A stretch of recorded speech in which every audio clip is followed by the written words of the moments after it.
Ce n'est pas le célèbre Dolby Theatre qui accueillera la cérémonie des Oscars cette année, mais l'Union Station, un monument historique de Los Angeles datant des années 30. Le public ne sera pas présent pour cause de pandémie.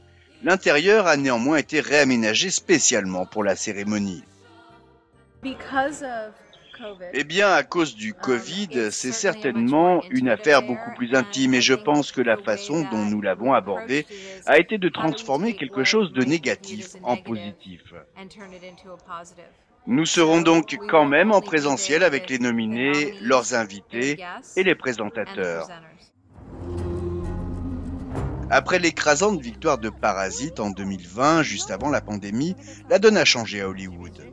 La diversité est désormais de mise. Parmi les films surprises cette année, Minari de Lee Isaac-chung, américain d'origine coréenne, né à Denver, Colorado, qui obtient 6 nominations dont celle pour l'Oscar du meilleur film.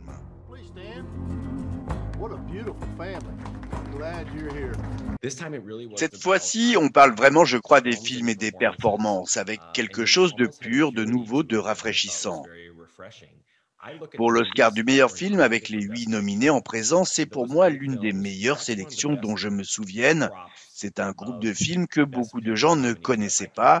Il n'y a pas de gros blockbusters, il n'y a pas Avatar, Le Seigneur des Anneaux, il n'y a pas Titanic, Il était une fois Hollywood. Il n'y a pas d'énormes vedettes, mais tous ces films résisteront à l'épreuve du temps. Quels films et réalisateurs, acteurs et actrices vont rentrer dans l'histoire en cette année si particulière? Le verdict tombera dans la nuit de dimanche à lundi.